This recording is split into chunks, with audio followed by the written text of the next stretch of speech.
দিল কুরবা, নিকট আত্মীয় যারা তাদের সঙ্গে তুমি ভালো আচরণ করবে। সুবহানাল্লাহ। ভাই, বোন, চাচা, খালা, ফুপু, বেটি, আত্মীয় স্বজন, প্রতিবেশীর সঙ্গে ভালো আচরণ করলে আল্লাহ তার রুজিতে বরকত দেয়। সুবহানাল্লাহ বলবেন না? আল্লাহ তার হায়াতে, আয়ুতে বরকত দান করে। আল্লাহ তার রিজকে কখনো কষ্ট দেয় না। আর যারা বোনকে কাঁদায়, ভাইকে কাঁদায়, প্রতিবেশীর মুখের খাবার কেড়ে নেয়, নিজের মেয়ের জমি ফাঁকি দেয়, এমনও মুসলমান সমাজে আছে নিজের মেয়ের জমিটুকুও দেয়নি, হজ করে এসে মাথায় বড় চাদর বেঁধে মুখে লাল দাড়ি করে বলছে, ভাই আমি মদিনা শরীফ থেকে ঘুরে এসেছি। হাজী সাহেব, তোমার হাজের কোনো দাম নাই যদি তোমার জমিটুকু তোমার মেয়েকে তুমি বুঝিয়ে না দাও। কথা মনে থাকবে? মেয়েদের জমি, বোনেদের জমি ফাঁকি দিয়ে মদিনায় গিয়ে লাভ নাই। মেয়েদের জমি, বোনেদের জমি অংশ না বুঝিয়ে দিয়ে কাবা শরীফে 7 বার তওয়াব কেন, 1000 বার তওয়াব করলে কোনো লাভ হবে না। এতটুকু কঠিন কাজ আজকের আমরা মুসলমান মানুষের হক থেকে বঞ্চিত করি। আল্লাহ পাক তাই বলছেন, ওয়াদিল কুরবা, নিকট আত্মীয় যারা তাদেরকে তুমি ভালোবাসো। আজকের আপনাদের এলাকায় জলসা হচ্ছে, তাই তো ভাই? ভাড়া ভাই এসেছে, শ্বশুর এসেছে, শালা এসেছে, শালি এসেছে। অনেকে জানি না কজন তার নিজের বোনকে আজকে দাওয়াত করে এনেছে। সবাই এনেছে কি? এমনও মুসলমান আছে নিজের বোনের কাছে ফোনও করেনি। কোন বোন?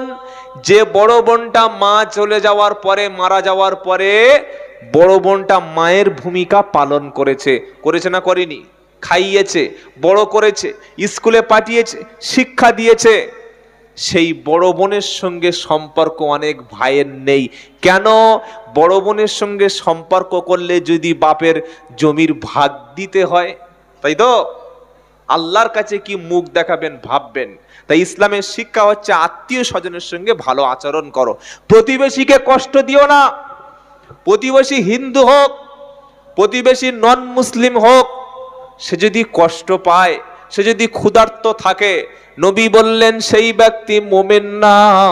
যে ব্যক্তি গলা পর্যন্ত পেট ভরে খেলো, তার প্রতিবেশী ক্ষুধার্ত অবস্থায় ঘুমিয়ে গেল, তাকে কখনো ইসলাম মুমিন বলে মনে করে না। আপনি খাচ্ছেন ভালো, বিছানায় ঘুমাচ্ছেন, প্রতিবেশী ক্ষুধার্ত, ইসলাম বলছে আপনি কোনোদিন খাঁটি মুমিন নন। সবাইকে খেতে দাও। আপনি মানুষকে খাওয়া দিলে আপনাকে খাওয়াবেন কে? জোরে বলেন না। কিয়ামতের দিন আল্লাহ বান্দাকে খেতে দেবে আর বলবে, কুলু ওয়াশরাবু হানিআম বিমা আসলাফতুম ফিল আইয়ামিল খালিয়াত। 29 পারা সূরা হাক্কার মধ্যে আল্লাহ পাক বলছে, কিয়ামতের দিন আল্লাহ বলবে, কুলু ওয়াশরাবু, খাও এবং পান করো, কারণ তোমার আগের জীবনে যে ভালো কাজগুলি করেছিলে তার বদলা হিসাবে এগুলি তোমাকে দিয়ে দিলাম। সুবহানাল্লাহ। এই যে মানুষের সঙ্গে ভালো ব্যবহার, এটা ইসলামের সবচাইতে বড় জিনিস। মক্কার মানুষ 40 বছর পর্যন্ত মুহাম্মদ সাল্লাল্লাহু আলাইহি ওয়াসাল্লাম মক্কার সমাজে ছিলেন সাদিক, সত্যবাদী, আরেকটা ছিলেন বিশ্বাসী, কারণ আমানত নষ্ট করতেন না। আজ আমাদের বিশ্বাসের বড় অভাব। মসজিদ কমিটি বিশ্বাস করে ক্যাশিয়ারের কাছে ছেড়ে দিয়েছে। ক্যাশিয়ার সাহেব 5 বছর পরে মসজিদের যত টাকা মেরে দিয়েছে একটাও হিসাব দিতে পারেনি। এরকম গন্ডগোল অনেক এলাকায় আছে না নেই? মাদ্রাসার ক্যাশিয়ার হিসাব দেয় না, মাদ্রাসার নাম করে চাঁদা তুলছে, বিল ছাপাচ্ছে। গুজরাট থেকে, ইউপি থেকে, বিভিন্ন রাজ্য যেখানে পয়সাওয়ালা, সেখান থেকে জাকাতের টাকা মাদ্রাসার নাম করে সে নিজে খেয়ে নিচ্ছে। মানুষের চোখে ফাঁকি দেওয়া সহজ, কিন্তু আল্লাহর চোখে ফাঁকি দেওয়া যাবে? যাবে না। আর মসজিদ মাদ্রাসার নাম করে যদি কেউ চাঁদা তুলে খায়, তার মতো বড় পাপী, তার মতো বড় অসামাজিক ব্যক্তি, সে মসজিদ মাদ্রাসার নাম করে খাচ্ছে না, বরং তার পেটে জাহান্নামের আগুন খাচ্ছে। মনে রেখে দেবেন। আল্লাহ যেন এই সমস্ত খারাপ কাজ থেকে আমাদের হেফাজত করেন, বলুন আমিন। তাই আজ থেকে আমরা আমার প্রতিবেশীর সঙ্গে ভালো ব্যবহারটা করব। আপনার প্রতিবেশী রাত্রেবেলা যদি কান্নাকাটি করে, বিপদে পড়ে আপনি সহযোগিতা করবেন। প্রতিবেশী কেউ অসুস্থ হলে তাকে দেখতে যাবেন, 70,000 ফেরেশতা অসুস্থ ব্যক্তিকে দেখতে যাওয়ার ব্যক্তিকে জন্য দোয়া করে, বলুন সুবহানাল্লাহ। কি বড় ধর্ম আমরা পেয়েছি। প্রতিবেশীর একটু খেতে দেবেন, সওয়াব দেবে। প্রতিবেশীকে একটু সহযোগিতা করবেন, আল্লাহ আপনাকে সহযোগিতা করবে। আর আল্লাহ পাক ইসলামের আরেকটা শিক্ষা দিচ্ছেন, ওয়াল ইয়াতামা, প্রতিবেশীর সঙ্গে ভালো আচরণ করার সাথে সাথে ইতিমদের সাথে ভালো ব্যবহার করো। সুবহানাল্লাহ। কার সাথে বলেন? কার সাথে? ইতিম। ইতিম কাকে বলে? যার নাবালক অবস্থায় বাপ মারা যায়, মা মারা যায়, যার খাবার নাই, থাকার মতো কোনো বাসস্থান নাই, তাকে কি বলে? ইয়াসআলুনাকা মাযা ইনফিকুন কুল মা আনফাকতুম মিন খায়রিন ফালিল ওয়ালিদাইনি ওয়াল আকরাবিন ওয়াল ইয়াতামা ওয়াল মাসাকিন ওয়াবনিস সাবিল ওয়া মা তাফআলু মিন খায়রিন ফাইন্নাল্লাহা বিহি আলিম। দ্বিতীয় পারা 12 পৃষ্ঠা 14 নম্বর লাইন 215 নম্বর আয়াত সূরার নাম বাকারা। নবীকে প্রশ্ন করা হলো, আমরা যখন ব্যয় করব, খরচ করব, কোন কোন খাতে ব্যয় করব? আল্লাহ পাক শোনাচ্ছে, কুল হাবিব তুমি বলো, মা আনফাকতুম মিন খায়রিন ফালিল ওয়ালিদাইনি আল আকরাবিন, তোমরা যখন ব্যয় করবে, খরচ করবে, আগে বাপ মার পিছনে, পরে আত্মীয় স্বজনের পিছনে, তারপরে ইতিম এবং মিসকিন তাদের পিছনে খরচ করো। সুবহানাল্লাহ।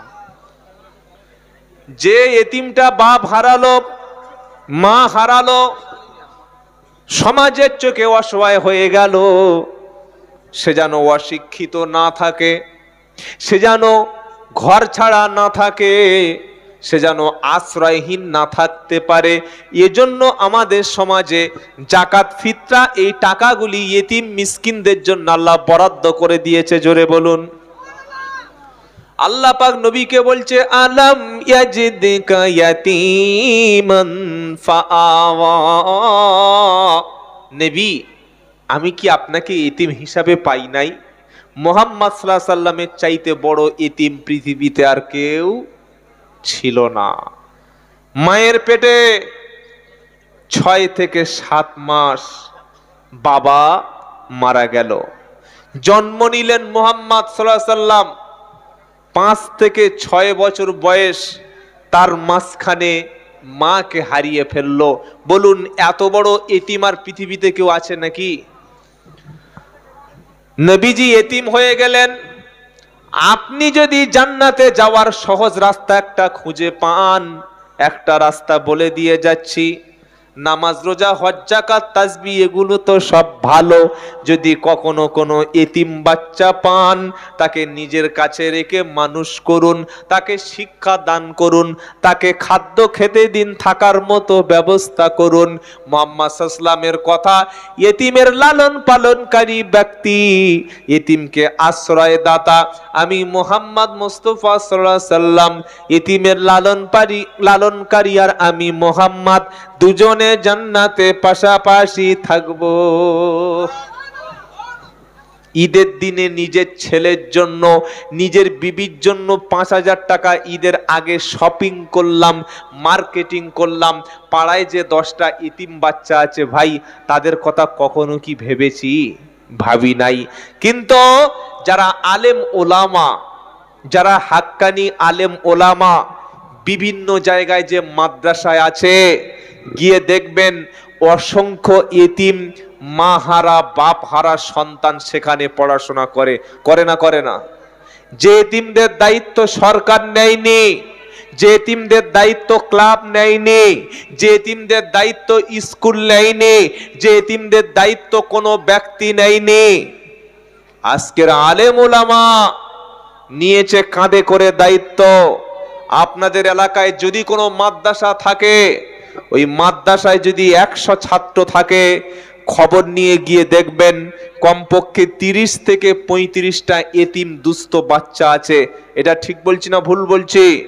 এই শিক্ষকরা, মাদ্রাসার শিক্ষক, বেতন কম। সবচাইতে বর্তমান বাজারে দুজনের বেতন কম, এক মাদ্রাসাওয়ালা আর এক মসজিদওয়ালা, তাই তো? আমরা আমাদের বাড়িতে কাজ করাই, কাজের লোককে 4-5 হাজার টাকা বেতন দিই, ড্রাইভারকে 10 হাজার টাকা বেতন দিই না? আমার দোকানে যে কর্মচারী, তারা যা আমাদের দোকানের কর্মচারীদের 10 হাজার টাকা বেতন দিই। কিন্তু যখন একজন মসজিদে ইমাম নিয়োগ করা হয়, তখন যদি কোনো ইমাম সাহেব বলে 10 হাজার টাকা আমার মাসে সাম্মানিক বেতন লাগবে, তখন আমরা বলি এই ইমাম সাহেব আমাদের দরকার নাই, মোটামুটি 5 থেকে 6 হাজার টাকার একটা ইমাম হলে মসজিদ চালিয়ে নিতে পারবো। ভাই 4-5 হাজার টাকায় কোনো ভালো আলেম, যোগ্য আলেম পাওয়া যাবে না। আপনি একটা ইমামের হাতে মাসের শেষে 10টি হাজার টাকা দিচ্ছেন না, আপনি মসজিদের ক্যাশিয়ার হয়েছেন না, আপনি মসজিদের মুতাআল্লি হয়েছেন। কিয়ামতের দিন আল্লাহ সবার সামনে আপনাকে উলঙ্গ করে দেবে। সবার সামনে আল্লাহ জিজ্ঞাসা করবে, তুমি মসজিদ মাদ্রাসার দায়িত্ব নিয়েছিলে, মসজিদ করলে 30 লাখ টাকা খরচ করে, মসজিদ করলে 20 লাখ টাকা খরচ করে, তোমার ইমাম সাহেবের যে পয়সা তুমি দিতে, সেই পয়সায় কি ইমামের মাসের শেষে চলতো? তার বাচ্চাদের যে খাবারটুকু প্রয়োজন, তার বিবির যে কাপড়টুকু দেওয়ার প্রয়োজন, তারও বাপ মা আছে, তারও একটা সংসার আছে, এটা চালানোর জন্য যতটুকু প্রয়োজন সেইটুকু তুমি দিতে? অনেকে বলবে না হুজুর, ইমামদের টাকায় বরকত আছে, বলে না? তো ইমামদের টাকায় যদি বরকত হয়, আপনার টাকাটা ইমামকে দিয়ে 4 হাজার টাকাটা আপনি নিয়ে বরকত করুন দেখি। কে? বাধ্য হয়ে তো মসজিদের ইমাম সাহেবরা জিন ধরে রাখছে, বাধ্য হয়ে তো ইমাম সাহেবরা তাবিজ লিখছে। কি করবে? চুরি করবে সে? সেজন্য আমি বলছি, সমাজে যারা মানুষ তৈরি করছে তাদের দিকে আপনারা লক্ষ্য রাখুন। মসজিদ এসবেস্টাস করলে নামাজ সওয়াব কম হবে কোনো মুফতি বলেনি। মসজিদে টাইলস বসালে 100 গুণ সওয়াব হবে কোনো হাদিসে লেখা নেই। মসজিদে এসি না থাকলে, মসজিদে ভালো ফল সিলিং না থাকলে নামাজ হবে না। পুটিং না করলে, ভালো রং না করলে সওয়াব কম হবে কোনো ওলামা বলেনি। কিন্তু মসজিদে নামাজ হবে, সেই মহল্লায় বেনামাজি থাকবে। মসজিদে নামাজ হবে, আজানের পরে সেই মহল্লায় গান বাজনা চলবে। যে এলাকায় মসজিদ থাকবে সেই এলাকায় আবার সুদের ব্যবসা, মহিলা সমিতি চলবে। যে এলাকায় মসজিদ থাকবে সেই এলাকায় ছেলেরা 1 জানুয়ারি জানোয়ারের মতো ব্যবহার করবে। যে এলাকায় মসজিদ থাকবে সে এলাকায় আবার মেয়েরা বেপর্দা থাকবে। এটা তো কখনো হতে পারে না ভাই। বুঝতে হবে নিশ্চয়ই মসজিদ কমিটির কোনো ফল্ট রয়েছে, ইমাম সাহেবকে প্রকৃত দাওয়াত দেওয়া হচ্ছে না। তাই আমি আব্দুল্লাহ জুবায়ের বলছি, যদি কোনো মসজিদ কমিটি এসে থাকেন, আপনি বাড়িতে গিয়ে ভাববেন আপনার মাসের শেষে কত টাকা খরচ হলে তবে আপনার সংসারটা চলে, অন্তত সেই পয়সাটুকু মাসের শেষে ইমামকে দেবেন। তাহলে আপনি বেইনসাফ করছেন, আপনি ঠকাচ্ছেন। অনেকে বলবো যে আমরা গরিব কমিটি। ভাই গরিব কমিটি যদি হলে তো মসজিদে এত টাকা খরচ হলে কি করে? করবেন না। কথা মনে থাকবে ইনশাআল্লাহ। এতিমদের লালন পালনকারী ব্যক্তির জায়গা কোথায় জোরে বলুন? সুবহানাল্লাহ বলতে ইচ্ছা করে না? এতিমদেরকে যারা খাওয়াবে, আল্লাহ তাদের সম্পর্কে বলে ওয়ায়ুতুইমুনাত তুআমা আলা হুব্বিহি মিসকিনাও ওয়া ইয়াতীমাও ওয়া আসীরা ইন্নামা নুতইমুকুম লিওয়াজহিল্লাহি লা নুরিদু মিনকুম জাযাআও ওয়ালা শুকুরা। যারা এতিম, মিসকিন, যুদ্ধবন্দী, দুস্থদেরকে খাদ্য খেতে দেয়, দেওয়ার পরে বলে, ভাই নাম কেনার জন্য তোমাদেরকে খাবার দিলাম না, সম্মানের জন্য তোমাদের খাবার দিলাম না, আল্লাহর খুশির জন্য তোমাদেরকে খেতে দিয়েছি। আল্লাহকে খুশির জন্য যারা খেতে দেবে আল্লাহ তাদের সম্মানকে বাড়িয়ে দেবে। সুবহানাল্লাহ।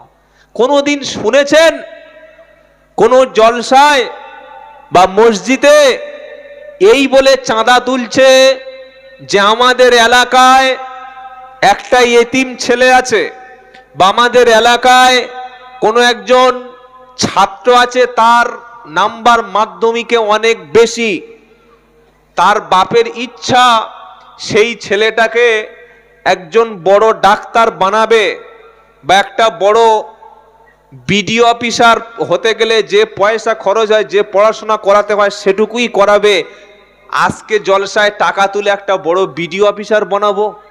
কোনদিন শুনেছেন এরকম চাঁদা তুলতে? শোনেননি।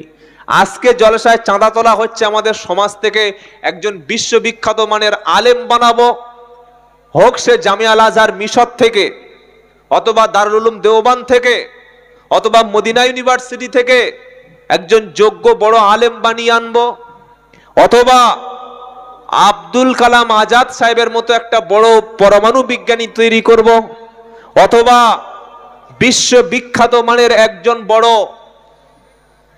ব্যারিস্টার বানিয়ে আনবো। চাঁদা তুলছে কোনদিন এলাকা থেকে শুনেছেন? হ্যাঁ না বলেন না? শোনেননি। কিসের চাঁদা? বাবারা 2 হাঁড়ি বিরিয়ানি হবে, কে 20 কেজি চাল দেবে, 5 কেজি ডাল দেবে, 3 কেজি তেজপাতা দেবে।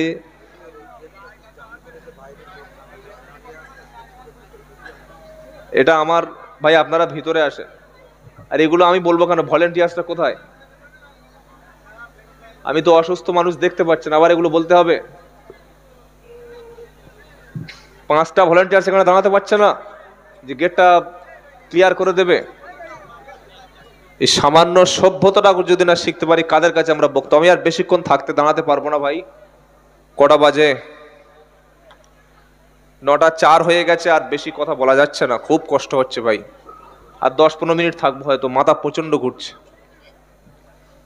কিছু বলবেন নাকি? গেটটা একটু ভাই ভিতরে আসুন, আপনারা সোনার ভাই ভিতরে আসুন, মানুষকে আসতে রাস্তা দিয়ে। হ্যাঁ হয়ে যাবে, ঠিক আছে, বেশ বেশ।